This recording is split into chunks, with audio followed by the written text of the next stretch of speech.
Inovações tecnológicas em mecanização da lavoura cafeeira. Eu coloquei esse tema para que a gente pudesse dar continuidade a mais ou menos os temas que já foram falados aqui hoje, apresentados, tanto em manejo quanto em mecanização, para que a gente possa observar também a evolução que nós tivemos, que é o próprio histórico da Expo Café.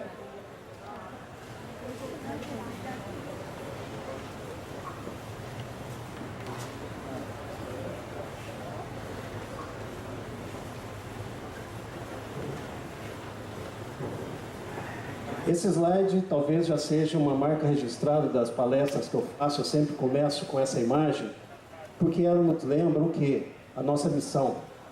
A missão do produtor rural, tirar da terra o seu sustento. Esse é o nosso legado.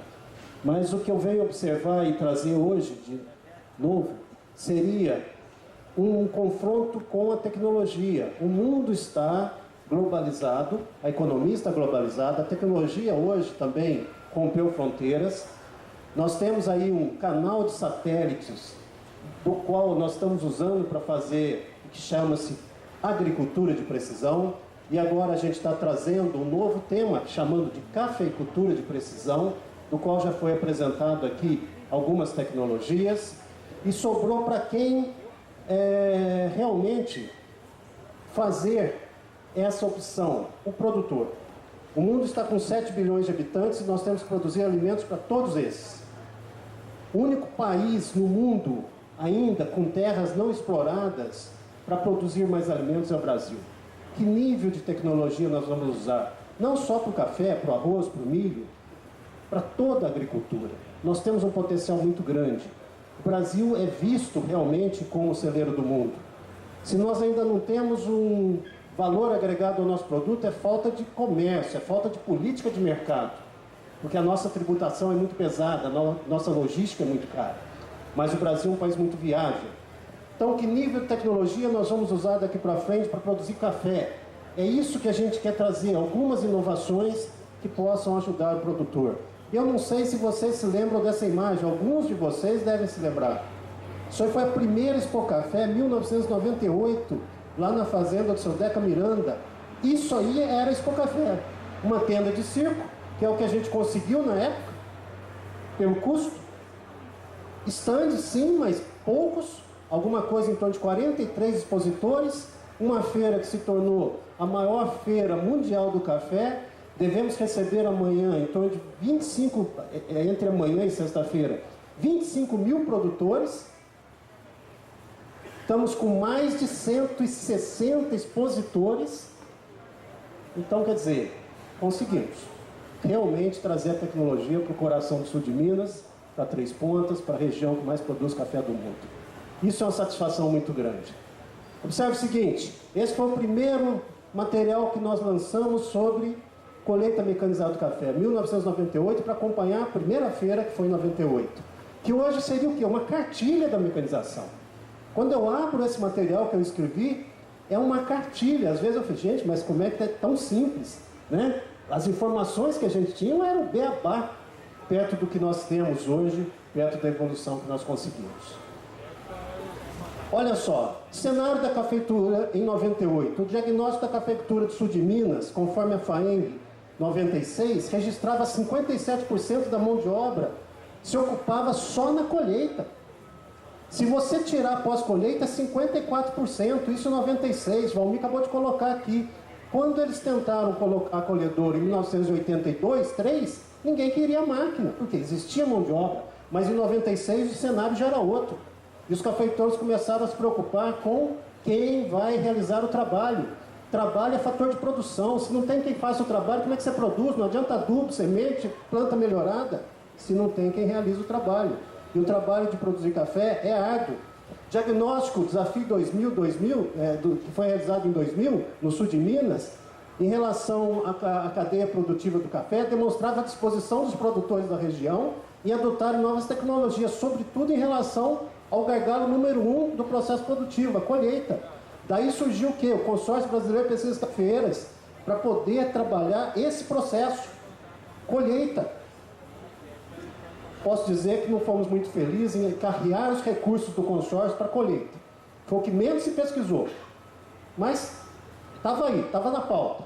Tá?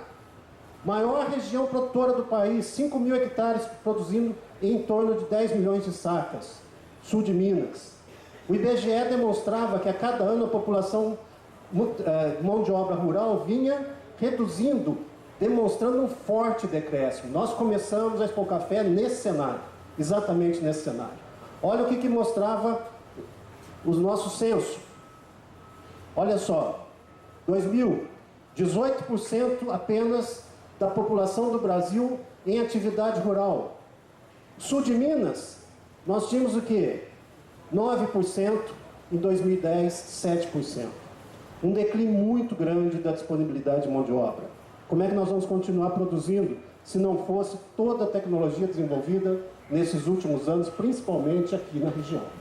Eu digo que o Cerrado foi pioneiro em usar colhedoras de café, e foi mesmo, por serem lavouras mais novas, lavouras plantadas em terrenos mais planos, mas a evolução da máquina aconteceu aqui no sul de Minas pelos desafios.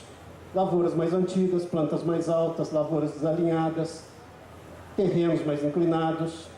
E aqui surgiu tecnologias como o Valmir foi colocado, colheita seletiva. E nós estamos exportando tecnologia nesses termos da cafeicultura para o Brasil inteiro. Olha só, em 2006, que começou a falar aqui na região, sul de Minas vai parar de produzir café porque lá é só morro, não tem mão de obra, está acabando. Então nós começamos esse trabalho, que foi publicado em 2007, eu apresentei na Expo Café de 2007, né, mostrando que nós somos o quê? A região aqui, ó, 156 municípios, a vocação agrícola, principalmente a cafeicultura. Nós estratificamos as áreas de café em função das declividades da região. Aqui cada pontinho desse é uma lavoura cafeeira. E chegamos à seguinte conclusão, que foi surpresa para todos nós, até para mim. 10, 11% das nossas lavouras estão entre 0 a 5 de declividade. 30% das lavouras estão entre 5 a 10% de declividade. 26% das lavouras estão entre 10 a 15% de declividade. Cadê morro? Mais 15% das lavouras estão entre 15 a 20% de declividade. No total, 81% das lavouras são mecanizáveis. Desmistificando essa questão que o sul de Minas é morro. Não, o sul de Minas tem altitude, é diferente de morro. Temos áreas mais inclinadas, na divisa com o estado de São Paulo, sem dúvida, mas a nossa grande maioria são áreas totalmente mecanizáveis. Haja visto a quantidade de colhedoras que estão trabalhando na nossa região.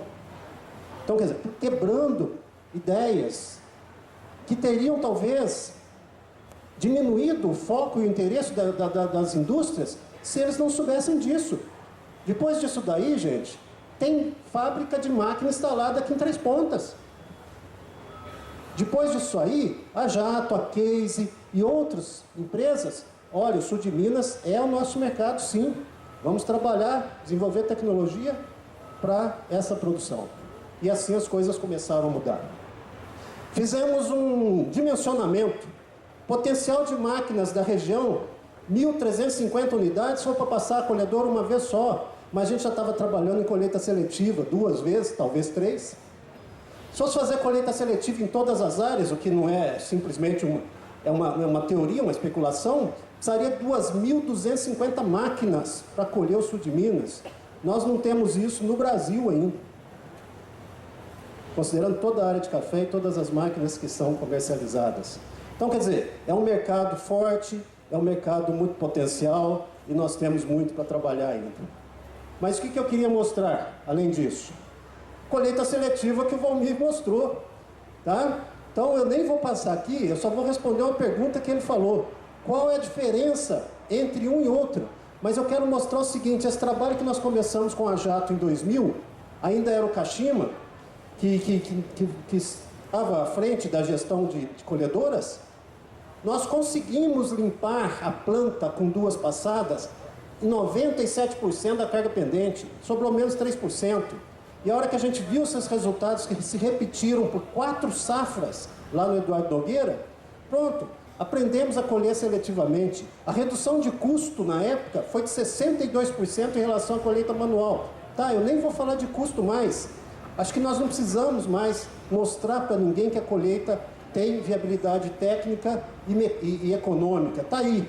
A diferença que ele fala desse daqui é 4% de verdes. Na Costa Rica é 1%. Existe uma legislação na América Central que o apanhador que faz a colheita manual não pode levar para a unidade de processamento mais do que 1% de café verde.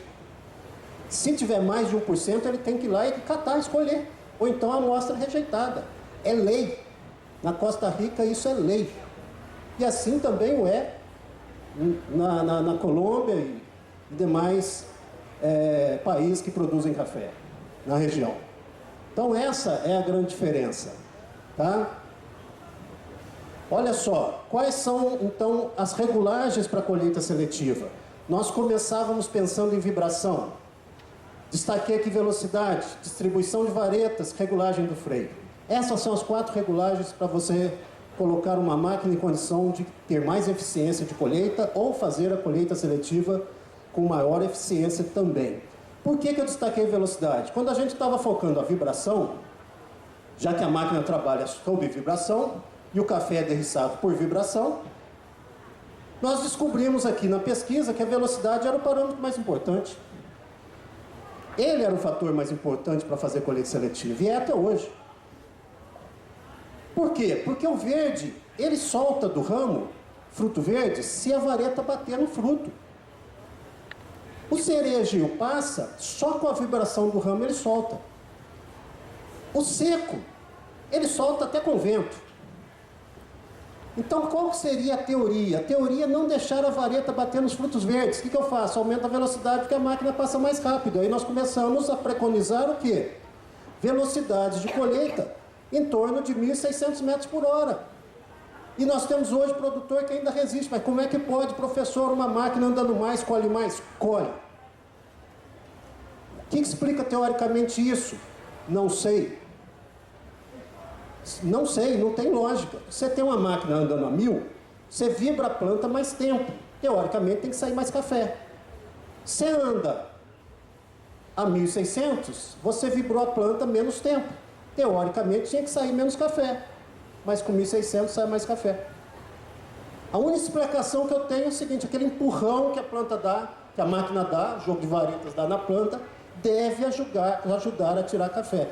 É a única explicação, porque fora isso, é totalmente contra a lógica. E a hora que você vai para 2.000 de velocidades, aí realmente cai menos café. Então, o desempenho da eficiência de colheita é uma curva. Não é uma reta, nem linear, nem ascendente, nem descendente, é uma curva. E nós tivemos que aprender isso, tá? E aprendemos, e hoje estamos usando essa teoria. Olha só, aí nós definimos o que eu chamo de índice de regulagem, para facilitar o produtor a regular a máquina. O que é índice de regulagem? Nós pegamos a velocidade, a vibração, dividimos pela velocidade. O exemplo seria 850 de vibração, 1.000 de velocidade. O índice de regulagem I daria 0,85. O I deve variar de meio a 1, porque eu encontrava máquinas aí totalmente desreguladas, vibrando a 1.000, 1.100, andando a 400 metros por hora. E o produtor estava colhendo aquela safra e colhendo a safra seguinte, estragando a planta, esfolhando, machucando a planta. E aí nós conseguimos chegar nesse refinamento. Você quer fazer uma colheita seletiva? Regule a máquina para que o I dê em torno de 0,5 a 0,7. Quer fazer uma colheita total, uma passada só? Regule a máquina para que o I esteja de 0,8 a 1. E nós lançamos esse índice em 2005.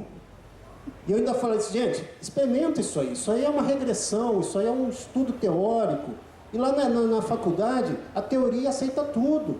Você faz lá os estudos estatísticos, deu isso, a gente acredita, mas leva para a prática, vê se funciona. 2005, a data que eu me lembro de ter divulgado a primeira vez esse índice, foi exatamente aqui, na Expo Café. Aí os produtores começaram a retomar, professor, funciona.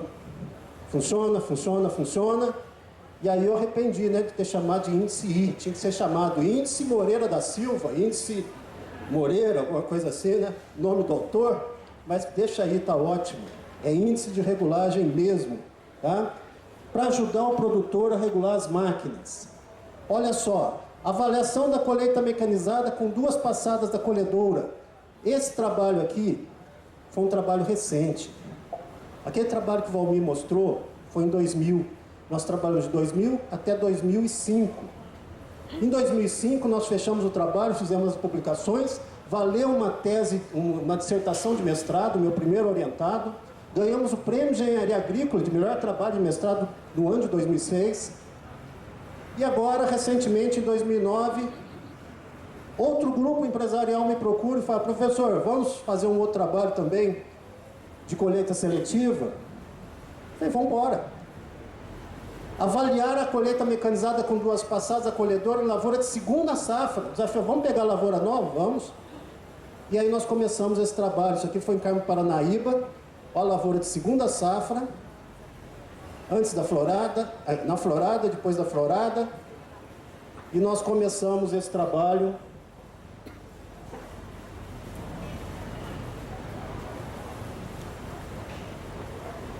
lá na Fazenda Bravinhos, Catuaí 144, 3 anos e meio de idade, espaçamento 3,95 por 0,6, 4.000 plantas por hectare, a topografia muito boa, 4%, e os ensaios foram realizados em colheitas seletivas com 2 passadas da colhedora, porque existia um paradigma: será que a planta nova não vai sentir a colheita seletiva, 2 passadas? Existia outro paradigma, que a empresa da máquina, que é a Case, nos colocou: professor, a nossa máquina é tida como uma máquina que judia menos da planta. Será que pode aumentar a produtividade? Eu falei: pode, só que isso não está comprovado. A única coisa que a gente já comprovou com os estudos que a gente fez com a Jato foi que colher seletivamente com 2 passadas não prejudica a planta. Ela continua produzindo igualmente como se colhia manualmente. Agora, aumentar a produtividade, isso nós não sabemos, temos que provar. É um trabalho de no mínimo 3, 4 anos para fazer. E assim nós começamos o trabalho. Está aí, os ensaios foram colheita seletiva com 1.300, 1.600 de velocidade, porque 1.600 já estava comprovado que era a melhor velocidade de colheita. Por que 1.300 então? Porque tem lavouras que não dá para andar 1.600, então vou mandar 1.300. Vibrações, 850, 900 ciclos. Colheita plena, nós usamos 1.000 metros por hora com vibração de 950, que é o comumente usado. Colheita manual, nossa testemunha. Lembrando, lavoura de primeira safra, nunca tinha entrado máquina nela. Preparamos a máquina, abaixamos ao máximo os recolhedores, que a máquina permite essa regulagem. Colocamos uma haste extra aqui para levantar a barra da saia da planta, porque lavoura de segunda safra, saia muito baixa. Isso poderia atrapalhar a limpeza das folhas aqui, porque essa máquina tem um ventilador que sopra aqui. E se a saia passar muito baixa, vai abafar esse ventilador. E aí poderia aumentar a perda de chão. E ainda fizemos trocas de varetas. Pusemos varetas mais longas embaixo, deixando apenas 2 centímetros entre a ponta das varetas, e tiramos as varetas na altura da brotação, que vai ser o quê? A brotação que vai produzir no outro ano. Não tem café ali, é broto. Para que ficar judiando do broto? No começo dos ensaios, a gente tirava todas as varetas. Tempo perdido, não precisa tirar não, deixa elas lá em cima, não vai relar na planta. E assim nós fizemos os ensaios. E conduzimos, tá aí, ó. Lá, na altura da brotação, ó, mais ou menos 1,70 m, a máquina não ia atuar, para não estragar os brotos da planta. Fizemos quase aquele teste que o Valmir falou da uva. Quando que está bom para colher? Quando que está bom para colher? E hoje nós temos um trabalho de doutorado medindo aquela força de desprendimento do fruto no pedúnculo, conforme o professor Donizete colocou. Nós medimos e fomos, em função da força de desprendimento, é que a gente fala, está na hora de colher ou não está? Força de desprendimento do verde de 1.325 gramas. Ali está em newtons, mas é 1.300 gramas para soltar um fruto verde. 716 gramas para soltar um cereja. Opa, tá bom, cereja sai fácil, verde não, seletiva nela. Tá? Isso aqui na primeira passada, segunda passada, Nos outros anos nós repetimos também, eu não vou pôr todos os dados que ia ficar muito extenso.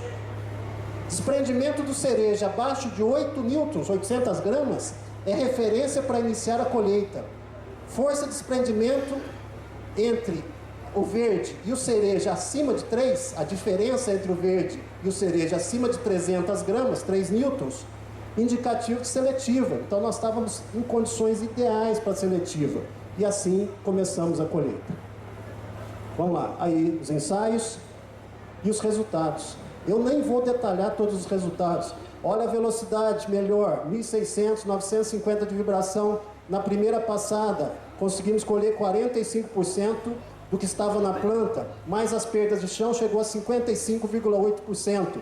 Com a segunda passada, 950 de vibração, 1.600 de velocidade, sobrou na planta apenas 2,9%. Os mesmos resultados que nós já tínhamos conseguido com as máquinas jato. Os mesmos resultados. Então é unicamente questão de regulagem. Tá? Fizemos também uma única passada e a nossa testemunha, colheita manual. Só que aqui está o resultado que nos surpreendeu. Colhemos em 2009 e voltamos para ver a produtividade da lavoura em 2010. Nenhuma diferença entre os tratamentos. Colhemos com os mesmos tratamentos, as mesmas parcelas em 2010, voltamos em 2011. 2 tratamentos aqui já tiveram a produtividade onde fizemos a colheita seletiva, produtividade um pouquinho maior, mas estatisticamente não houve diferença significativa. Voltamos em 2012, depois de ter colhido da mesma forma em 2011. 3 tratamentos com produtividades maiores do que a colheita manual, só que a estatística fala que isso não é diferença. Paciência. 2013, todos os tratamentos com produtividade maior. Todos. Inclusive onde nós fizemos com uma passada só. Com diferenças significativas a nível de estatística. E conseguimos provar. Colher mecanicamente, seletivamente, o Fernando tinha perguntado isso. Nós podemos aumentar a produtividade sim, desde que a máquina esteja devidamente regulada. Desde que você inicie a colheita mais cedo possível, na hora certa, que a planta está pedindo para ser colhida. Sabe que diferença deu isso aqui por hectare? 28 litros por planta. Desculpa, por hectare não. A diferença somada dos 4 anos deu 28 litros por planta, a mais. Por hectare, chegou a dar 21 sacas a mais em 4 anos. Quase que uma safra a mais de aumento de produtividade, colhendo seletivamente versus a colheita manual.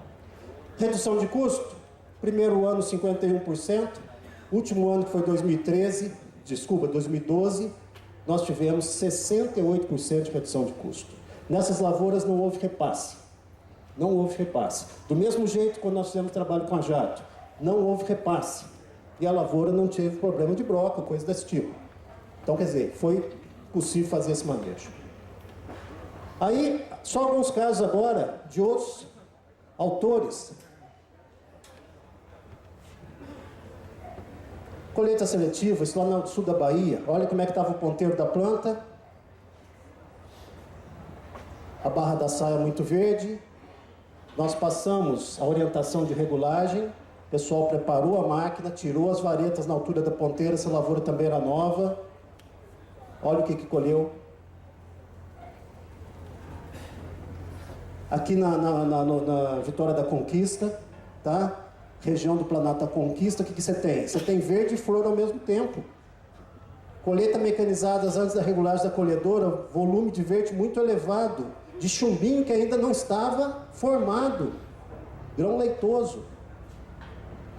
Passamos a regulagem para o pessoal. Freio, que eu vou explicar, regulagem do freio. 26 quilos, a máquina estava travada, estragando o pé de café e não colhendo, por regulagem errada.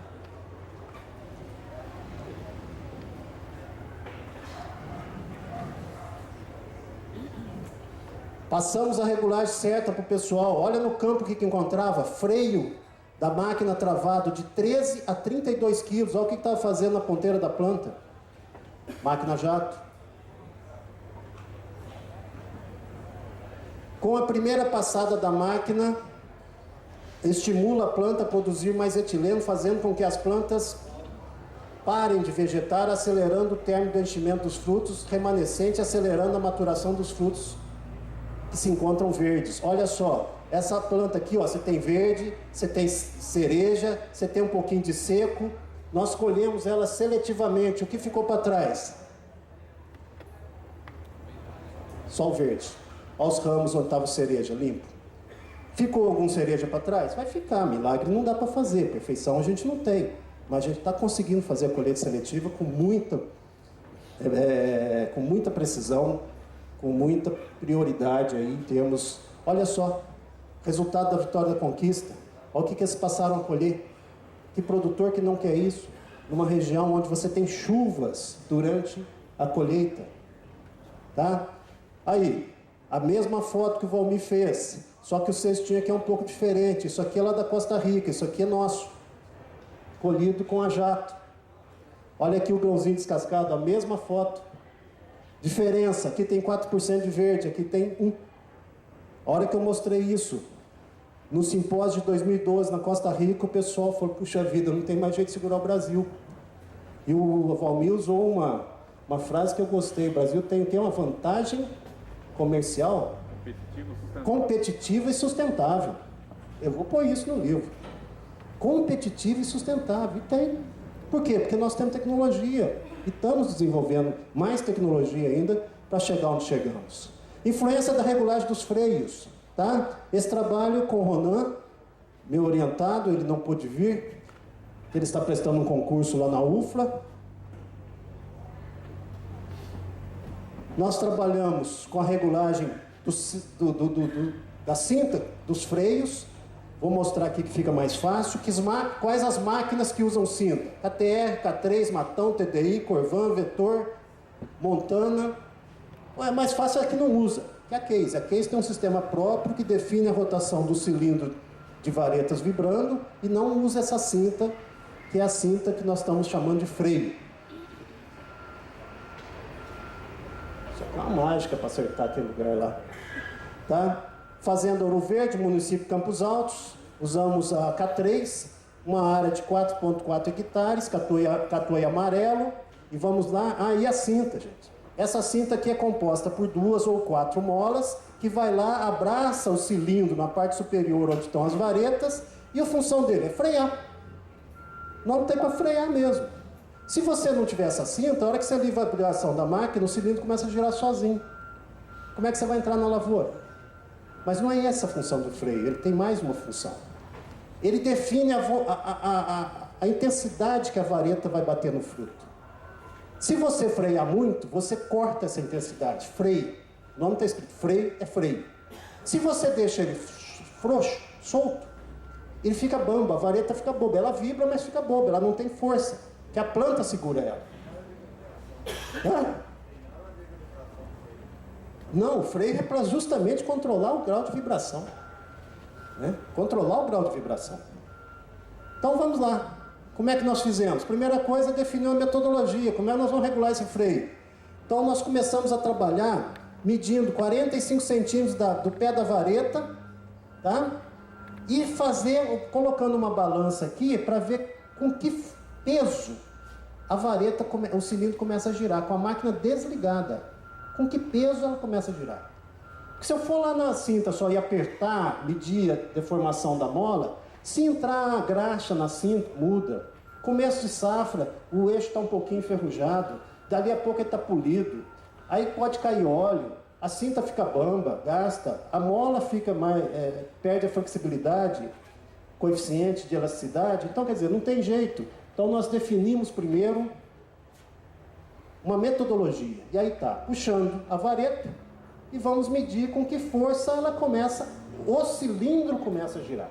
Com que força o cilindro começa a girar. Está aqui mostrando uma regulagem para 10 quilos. Começou a girar com 10 quilogramas. Pode usar até aquela balancinha de mola, de peixeiro, custa R$15 aí nas cooperativas. Então nós fizemos um ensaio fazendo freios de 8, 6, 8, 10 e 12 quilos. Isso aqui seriam os torques equivalentes no cilindro. Na realização desse trabalho foram utilizados 2 épocas de colheita, pensando em colheita seletiva, 4 regulares do freio, 6, 8, 10, 12 quilos, 2 velocidades operacionais, 1000 e 1600, 2 vibrações, 750 e 950, para a gente ver o comportamento do freio. Tá aí os resultados. Tá? Usando vibração de 750 na primeira época, olha só, para 8 e 10 quilos, a eficiência de derriça, quantos frutos tirou da planta, não estou falando colheita, porque colheita tem que considerar as perdas de chão, de derriça, 79, 78, já indicando aqui, 8 a 10 quilos a melhor regulagem. Olha a curva, tá? Para 750. Então o que eu falo? Você freia demais, você tira ação da... Você freia demais, você tira ação da vareta. Você freia de menos, a vareta fica xoxa, boba. Então é uma curva, mostrando aqui, ó, a linha vermelha, 1.600 metros por hora, o melhor desempenho de colheita para a frenagem do cilindro de 8 a 10 quilos. Para 950 de vibração, mesma coisa, os melhores valores foram para 8 e 10 quilos. A melhor eficiência de colheita também para 1.600 metros, está aí a curva. Olha aí, a vermelha, 1.600 metros, olha os pontos de melhor eficiência de colheita. Fala, não é muito, olha, subiu aqui, ó, se você não sabe frear, sobe em 5%, chega a 7% de diferença, você freia muito, então o que você faz? E a gente estava encontrando máquina freada aí, ó, 32 quilos, 16, 18. Tanto faz. Primeira época, mais antecipado, segunda época, mais tardio, tanto faz. Tanto faz. Está lá, avaliação das vibrações das hastes colhedoras de café. Esse trabalho com o Luiz Gonzaga. Então vou aproveitar agora, vou pedir o Luiz Gonzaga que se apresente, a Vanessa. Quem mais está aí? O desorientado, por favor, porque ninguém trabalha sozinho. Levanta. Quem mais está aí? Everton, você já foi orientado de iniciação. Hoje está na case. Tá? Rodrigo também está lá atrás. Esses são os trabalhos dos orientados no programa de pós-graduação em Engenharia Agrícola lá do Departamento de Engenharia da UFA. E eu fiz por trazer esses trabalhos para mostrar nesse evento, divulgando o que está sendo feito. Então, a avaliação, o objetivo desse trabalho, avaliar a vibração das hastes derriçadoras de colhedoras de café, a fim de conhecer o comportamento dinâmico em termos de amplitude e frequência de vibração. Esse trabalho inédito, nunca foi feito, e eu propus isso para o Luiz e ele encarou o desafio, porque não é fácil. Ao derriçar o café, a derriça do café ocorre após o rompimento completo do pedúnculo.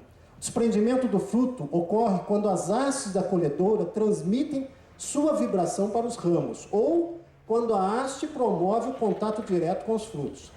Para melhorar a eficiência de derriça do café, é necessário entender o comportamento da vibração das colhedoras, a fim de auxiliar o desenvolvimento de novos produtos, encontrar uma regulagem ideal da máquina, diminuir a necessidade de repasse, contribuindo para a redução de custo de colheita. Essas são as metas que a gente traçou para o trabalho dele.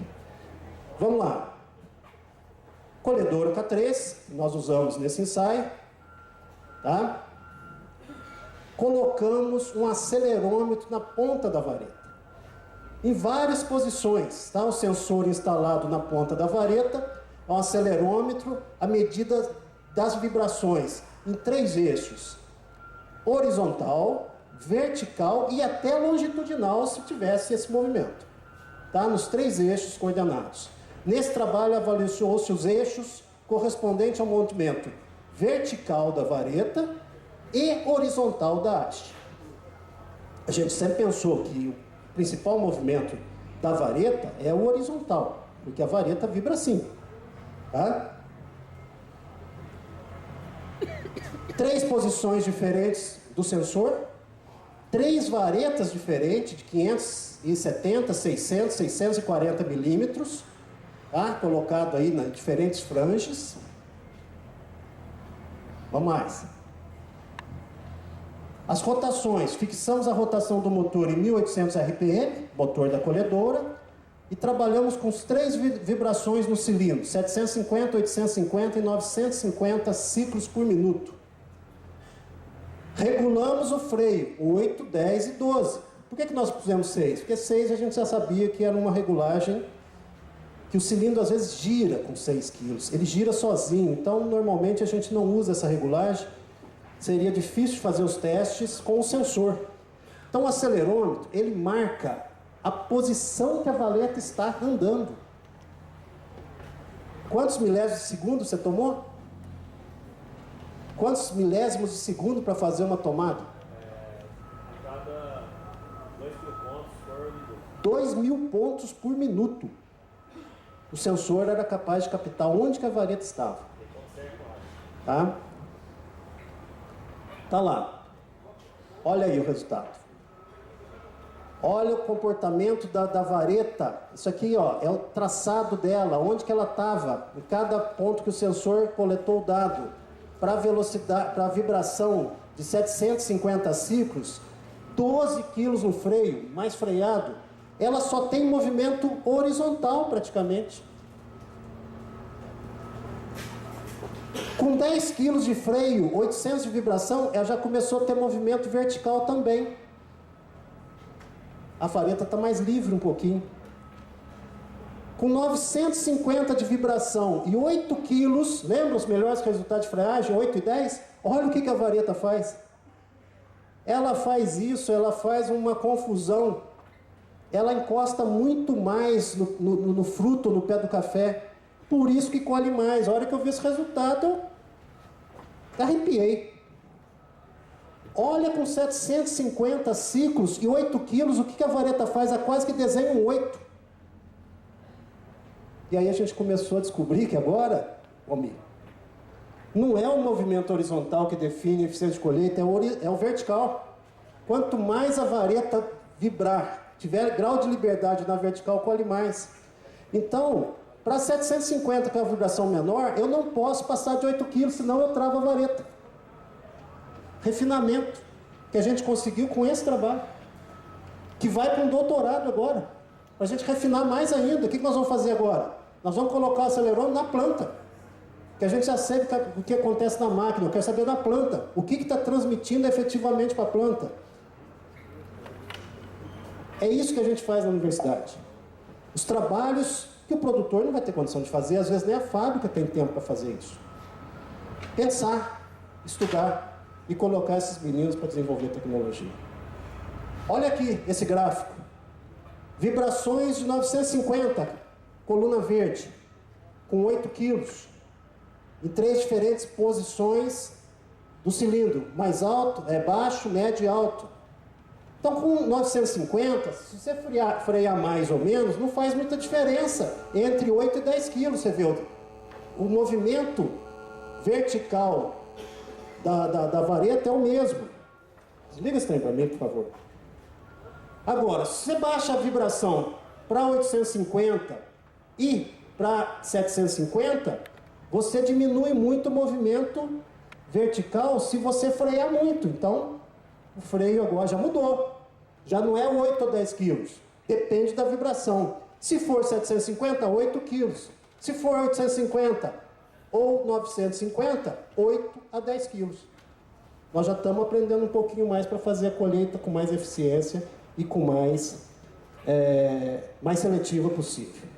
Salles, que foi o meu orientado de mestrado, o que ele definiu? Maior eficiência de riça obtida com freio entre 8 e 10 e frequência de 950 por minuto. Nesse trabalho com o Luiz, maior médias de deslocamento da vareta foram obtidas na regulagem de 8 e 10 com 950 por minuto. Isso é ciência. Isso é pesquisa. Observa-se que a maior eficiência de riça ocorreu com maiores deslocamentos verticais da vareta, e não exatamente o horizontal. Vamos mais. Cafeicultura de precisão. Por que eu estou chamando esse nome e não agricultura de precisão no café? Porque é totalmente diferente do que se faz de agricultura de precisão aí para milho, soja, trigo. A começar pelo conceito. Olha só. Agricultura de precisão, milho, soja e trigo, culturas anuais. Café. perene. Já mudou. Variabilidade espacial. Por quê? Você entra numa lavoura de 1.000 hectares de soja, você não sabe onde é que você está mesmo, não. Se não tiver um GPS falando que você está em tal lugar, você está perdidinho, é tudo igual. Passou a safra, acabou, não existe mais lavoura. Café, variedade espacial e temporal. Só que o espacial você não precisa de GPS, não. Rua tal, planta tal, você vai lá. No outro dia você vai de novo. Começa por aí. Temporal, por quê? No outro ano a planta está lá, dali a 10 anos está lá. Segundo o Valmir, 20 anos, ela está lá. Mudou tudo, gente. Não dá para chamar de agricultura de precisão uma coisa tão diferente, que vai ser aplicada no café. As áreas de culturas brancas, 500, 10.000 hectares, café, 5 a 100. Vocês têm glebas com mais de 100 hectares numa mesma área que você possa chamar de para fazer que seja a mesma cultura? Ninguém tem isso, não. Pivôs aí de 100, 120 hectares no máximo. Dependência do GPS. Independência do GPS. Marca a planta, marca a rua, está feito o ponto. A planta está lá. Maturidade uniforme, soja, milho, você colhe tudo. Café, desuniforme. Colheita com eliminação da planta. Você colhe a planta junto. No café não, você tem que ter o quê? Colheita com preservação da planta. Colheita mecanizada total. O que se perde uma colhedora de grãos hoje? 3%? 5% talvez? E no café? Colheita mecanizada parcial. Foi o primeiro questionamento que eu fiz com relação ao mapa de produtividade. Que mapa que nós vamos gerar? Da primeira passada? Da colhedora? Da segunda passada? E o que caiu no chão? Como é que fica? Começou a dar um nó na minha cabeça. Eu estava trabalhando num projeto de sensor de colheita para fazer mapa de agricultura de precisão. Está lá patenteado o projeto, eu parei. Talvez a gente não precise disso. Perdas de chão, 3%. Perdas de chão na colheita mecanizada do café, 14%. Já testei N máquinas. O primeiro trabalho a gente fez com a Jato, tentando abaixar esses números. Dificilmente você foge disso aqui. Malha quadrada retangular, malha quadrada irregular no café, para definir o grid. Malha 3, 5, 7 hectares por ponto. E no café? O Alisson acabou de falar, qual que é a malha? Não sabemos. Qual é a malha? Só a gente não sabe nem qual vai ser o grid do café para aplicar as técnicas de agricultura de precisão. Amostragem composta e irradiada. O que o pessoal fazia? O ponto é aqui, saía pegando a amostra no café, 50, 100 metros para lá, já está no outro ponto. Não é assim, no café você tem que fazer a amostragem no ponto. O que a gente faz? Uma planta do lado do ponto, outra planta do outro lado, 2 plantas na rua lateral, perto do ponto. Se você ficar muito próximo, você elimina o efeito diferencial da produção, do atributo do solo naquele ponto. Na soja é diferente. Você está trabalhando 7 hectares por ponto, 5. Agora nós vamos trabalhar muito menos. Então não dá para pegar a teoria que estava lá e trazer para cá e querer que funcione. Tentaram, mas não funcionou e não vai funcionar mesmo. Amostragem de solo sem obstáculos. A cultura é baixa. Não existe cultura quando você está mostrando solo. No café você está lá. Como é que você passa de uma rua para outra? Entrar com um triciclo no meio do café, gente. Que jeito? Então, quer dizer, a gente tem que repensar tudo para fazer a amostragem de solo. E assim, nós fomos mostrando que é muito diferente. A produtividade dos grãos é em quilogramas por hectare. O café é litros por hectare. Não tem jeito de pesar o café. O litros é o que vai dar menor erro na renda. E ainda, como acho que foi o Valmir que falou, alguém falou, o café está com muita casca, na verdade, na hora que você apura, o que tem? Uma renda menor. Que renda que nós estamos colhendo, não dá para saber também. Então, anuidade da produção. O café tem bianuidade de produção. Por mais que você trate a lavoura uniformemente, um ano ele produz mais, outro ano ele produz menos.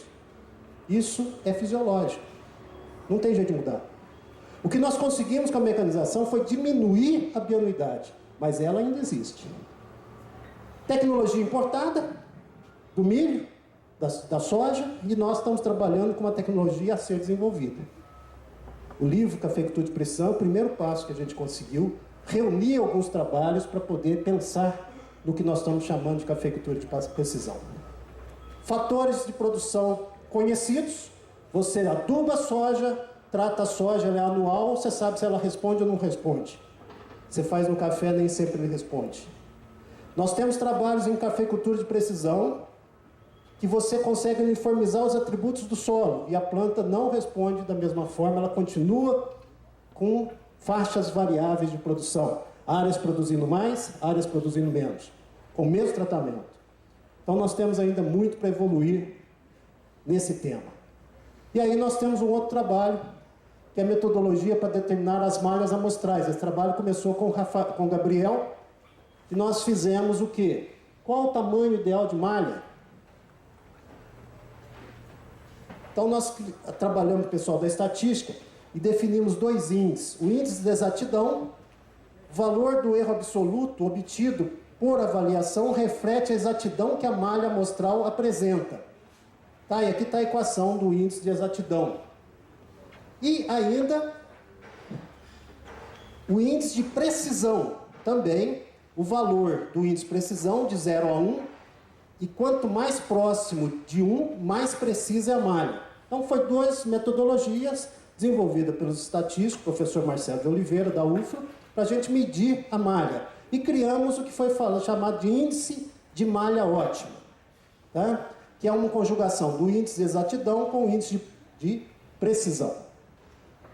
Trabalhamos uma área de 27 hectares, do Eric Miranda, não sei se ele está aqui no momento, aqui em Três Pontas, com diferentes grades amostrais, com número de malhas, com pontos variados para saber o que era recomendado para o café. E aí nós vimos que tinha que separar por atributo do solo. Nós chegamos que para o coeficiente, para o atributo fósforo, nós tínhamos aqui, ó, o índice ótimo da malha foi para a malha com 100 pontos. É ponto demais para uma área de 27. Mas também tinha uma malha com 64 pontos que deu um resultado muito bom. Isso para fósforo. Para o potássio, nós conseguimos malhas com 73 e 74 pontos numa área de 27. Tá? De 27 hectares. Para a produtividade, aqui, ó, a malha com 64 e 82 pontos. E no final, nós pegamos o que era melhor para os atributos do solo e os melhores resultados para os atributos da planta. E chegamos à seguinte conclusão: 3 pontos por hectare. 3 pontos por hectare. O Alisson falou, 1,5. Malha de 1,5.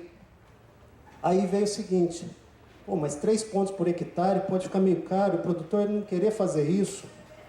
Aí começamos a pensar, a estudar, mas e se for uma área de 50? Porque nós trabalhamos 27. E se for uma área de 100? Será que isso não abaixa? Começamos o trabalho nesse sentido, da Vanessa, que está aqui, é de Três Pontas, inclusive, tá? Estudando agora o tamanho ideal das malhas em função das áreas. Eu vou pular isso aqui, porque foi que meu tempo acabou. Tá? Lavoura de 120 hectares. Malha 1 com 2 pontos, malha 2 com 1,5 ponto, malha 3 com 1 ponto, malha 4 com meio ponto por hectare.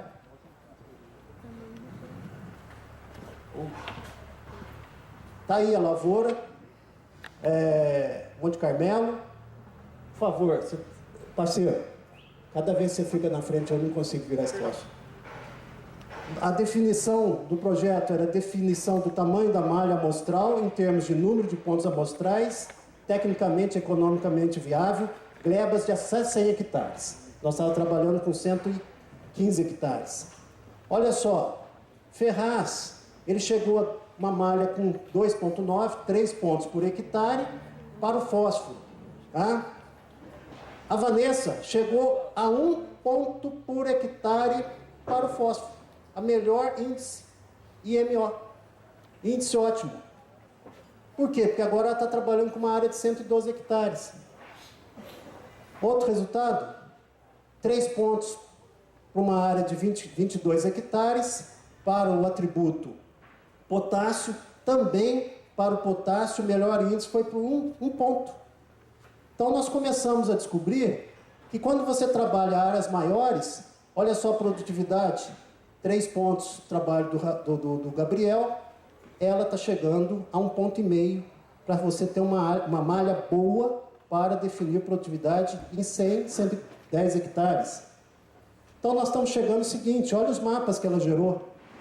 Para potássio, 1 ponto por hectare, 2 pontos por hectare. Olha as diferenças. Muito pouca. Para a área de 112 hectares. Isso para visual.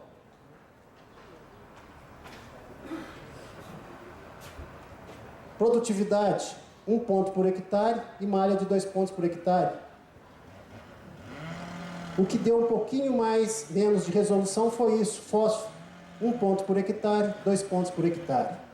Então, gente, o que nós estamos chegando? Nós estamos chegando à conclusão que esse negócio de grade pode ser em função da área. Se as áreas forem abaixo de 25 hectares, 3 pontos. De 25 a 50, 2 pontos. E de 50 a 100, 1 ponto por hectare. Dá para fazer malhas confiáveis. E aí a gente começou a ter pelo menos uma metodologia de como avaliar os grids, como tirar as amostras. E a amostra pertinho do ponto, nada de ficar pegando a amostra longe, não. O que a gente trabalha? O ponto está aqui, é uma planta do lado de cá, outra planta do lado de cá, e 2 plantas na rua lateral de um lado ou do outro, aonde tiver mais fácil você tirar. Para não ficar, passa para a rua para lá, passa para cá, para não dificultar a amostragem de campo. Mas o que me chamou mais a atenção é que há 2 semanas atrás ela veio lá da área experimental, e o produtor falou assim, volta aqui e faz o outro pivô para mim. Como é que volta e faz o outro pivô? Achei isso interessante, quer dizer que ele gostou da brincadeira. Aí eu falei assim, Vanessa, quanto tempo você gastou e quanto serviço você gastou para fazer o mapa? Ela gastou 5 dias, 49 serviços. 225 pontos foram feitos, porque é a área de 112, 2 pontos por hectare. 900 plantas foram colhidas, o que daria 4,6 pontos por serviço. 18 plantas por homem-dia. Gente, sim, ruim de colher essa turma. Foi, mas por que o pessoal rendeu pouco? Até achar o ponto, até levar o pano, até mostrar para a turma. Quer dizer, uma turma treinada faz muito mais que isso. E se for 1 ponto só por hectare, ela gastaria 10 serviços em 112 hectares. Aqui, o mapa custaria R$ 3.430. Aqui ele custaria R$ 1.890, daria R$ 16 por ponto. Gente, não precisa GPS não, não precisa sensor não. Vamos fazer isso na unha. Eu faço com meus alunos. Se o mapa de produtividade é importante mesmo, podemos fazer isso na mão. Tem viabilidade. Total viabilidade. Até que a gente possa ter sensores, como tem na colhedora, para poder fazer esses mapas e não precisar fazer mecanicamente, manualmente, quer dizer. Então, quer dizer, são coisas que a gente vai aprendendo no dia a dia. Tá? Ao agradecimento ao pessoal do Santinato, à Fazenda Gaúcha lá no Monte Carmelo, ao Wilson, que nos ajudou muito. E agora, um pouquinho só do desenvolvimento, tá? Olha só o que nós estamos fazendo. Uma máquina, que é o trabalho do Murilo, para aplicar 2 produtos ao mesmo tempo em cafeicultura de precisão. Essa máquina vai poder aplicar, pulei aqui, de 28 a 808 gramas por metro linear. Por quê? Não existe no mercado. Olha só, está aí uma divisão aqui, você põe um produto aqui, você põe outro, não precisa trabalhar com granulado, que é o que o pessoal está pedindo. Então, quer dizer, outro desenvolvimento que nós estamos fazendo em termos tecnológicos. E esse trabalho aqui foi feito de um mestrado em cima do projeto de uma colhedora. Nós desenhamos todo o projeto da máquina, fizemos modificações no posicionamento de roda para dar mais estabilidade de distribuição de peso na máquina. Estudamos todas as deformações para ver onde é que tinha que reforçar os pontos estruturais. Esse foi um trabalho de mestrado do Evandro. reforçou com aço especial ou solda os pontos mais críticos de deformação da máquina, os pontos críticos. Nós pensamos uma máquina para colheita seletiva, 2 a 3 passadas, colheita com velocidade mais elevada, diminuindo as perdas de chão, máquinas mais leves, máquinas com dimensões menores, máquina com graneleiro de descarga lateral, regulagem dependente de vibração dos cilindros, maior exigência de tecnologia operacional, maior nível de automação, sensor de nivelamento, sensor de alinhamento, sensor de altura para dizer que posição que a máquina está em relação ao chão, máquina com cabine elevada para dar melhor visão ao operador, máquina multifuncional. Está aqui a máquina. Projetada e construída. Foi lançado ano passado aqui no Expo Café. Tá? Olha só, descarga, graneleiro, máquina com 3 rodas, todo o peso concentrado em cima das rodas. Essa máquina trabalhou em 32% de gravidade. Nivelamento automático e uma série de benefícios que eu entendo ser importante. Você fecha a bica, não tem acesso lateral, sobe no caminhão, embarca, transporta, chegou do caminhão, desce na lavoura, está pronta para colher. Descarga. Esse é um projeto que eu vou, já estou fechando, mais 3 minutos, que é o projeto da Braud. O pessoal da Unirola nos chamou há 2 anos atrás, querendo fazer ensaios com essa máquina no café. Essa é uma máquina de uvas, tá? Que colhe uvas na Europa e ela veio para o Brasil. Deixa eu destacar aqui um personagem, Nivaldo de Araguari, prestador de serviço de colheita. Nivaldo comprou a máquina número 1 dessa que chegou no Brasil há 5 anos atrás, veio aqui na Expo Café, nos encontramos aqui e falou: professor, tem um presente para você. Eu falei: o que será? Ele falou: a máquina Braud que veio no Brasil há 15 anos atrás, eu comprei e ela é tua, faz o que você quiser. E aí nós começamos o trabalho há 5 anos atrás. Há 2 anos atrás, a Uniroland, sabendo desse projeto, nos procurou e nos trouxe uma máquina nova. E aí nós começamos o projeto. O projeto era o quê? Exatamente o quê? Desenvolver trabalhos de campo de adequação e validação da colhedora baseada na plataforma da colheita de azeitonas Braud, modelo 7090. Validar a colhedora para as seguintes condições: colheita de plantas com 3 metros de altura, índice de perdas de fruto abaixo de 10%, velocidades operacionais acima de 2.000 metros por hora, eficiência de derriça 85%, acima de 85%, e quebra de ramos abaixo de 1 ramo por planta. Esse foi o desafio que foi posto por nós para trabalhar esse projeto. Está aí uma colhedora convencional de varetas e está aqui a colhedora Braud para uvas. Você vê que ela é muito estreita aqui, que aqui passa o quê? O renque de uvas. Aqui são os bastões que vão vibrando lateralmente, eles oscilam, não vibram, lateralmente, e vai chacoalhando a planta e faz a derriça. E aqui está o recolhedor. Só que esse recolhedor, ele é dinâmico, ele move.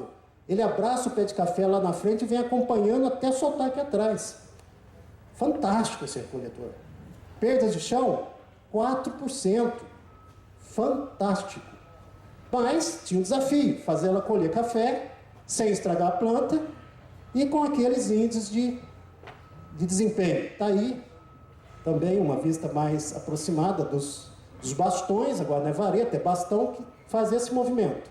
E aqui também, e a planta vai passando aqui no meio. Resultados de validação. A colhedora Braud está validada para colheita em plantas de 3 metros de altura. Nós colhemos Mundo Novo de 3 metros, Catuai e Catuai Vermelho de 3,5 metros.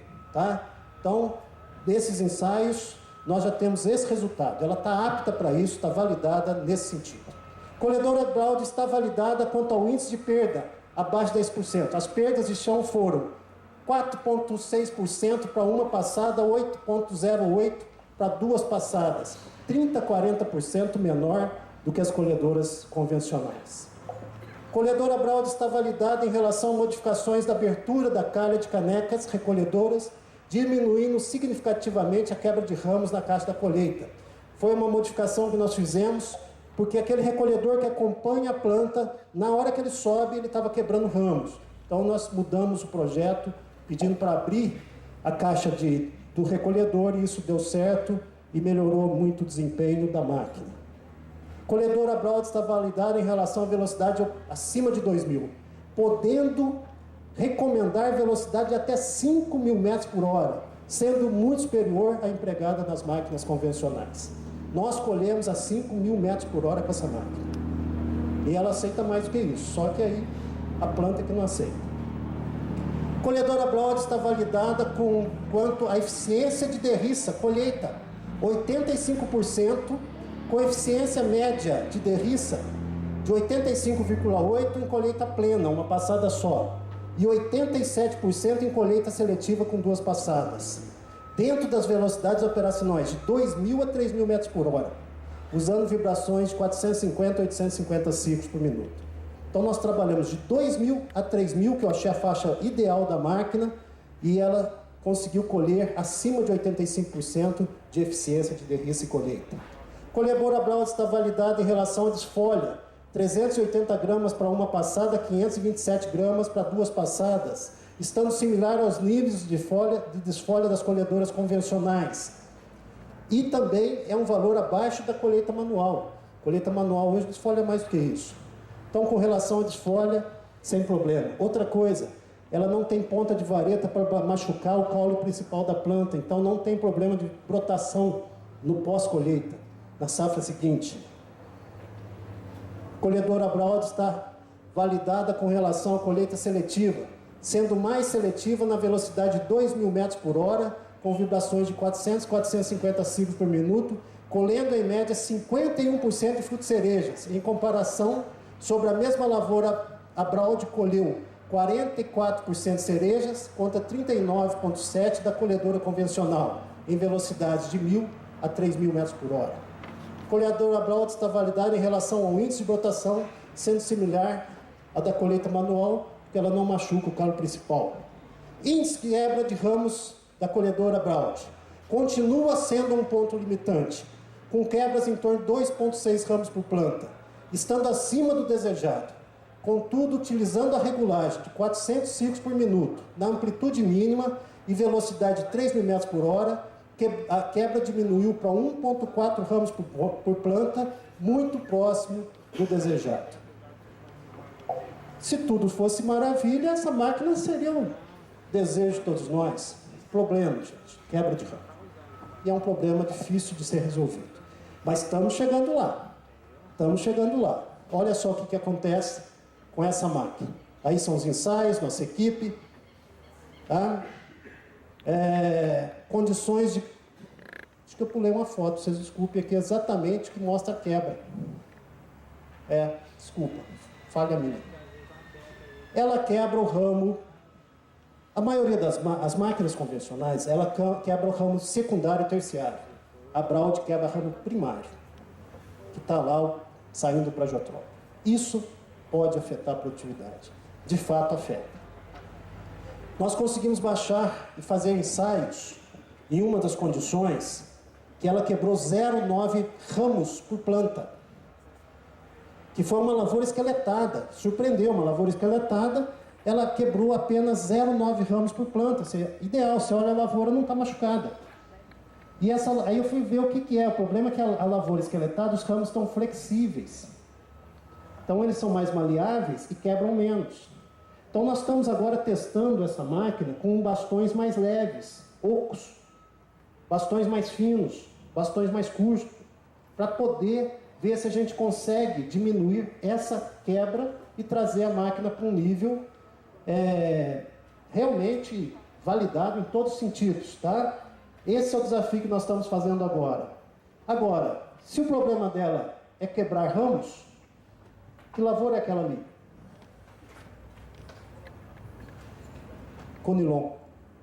A máquina está lá no Espírito Santo hoje, sendo testada por Conilon. E vai ser validada por Conilon. E o problema do Conilon vai estar resolvido. Porque ela está colhendo satisfatoriamente o Conilon. Lá não tem muito problema se quebrar um ramo ou outro, você tem que fazer poda. A única coisa que nós vamos fazer agora é direcionar a planta para a máquina. Quantas hastes nós vamos deixar no Conilon? Provavelmente 3, alinhadas com a linha de plantio. E está resolvido A Jato vai colher, as outras máquinas também vão colher. É só questão de manejar a lavoura e a colheita mecanizada do Comilon está resolvida. Eu estou apostando nesse projeto e outros todos. Tá? Aproveito. Está aí, essa máquina também carrega o pulverizador, ela é multifuncional. Então, quer dizer, é isso que o pessoal quer para poder adensar a lavoura. Por que você não adensa? Porque você tem que fazer tratamentos fitossanitários, manejo. Agora, se você tiver uma máquina que poda, pulveriza, distribui adubo e colhe, nós vamos fazer a cafeicultura da América Central totalmente mecanizada e colheita seletiva. Agradeço a atenção, está o nosso livro ali à disposição. Desculpa ter passado.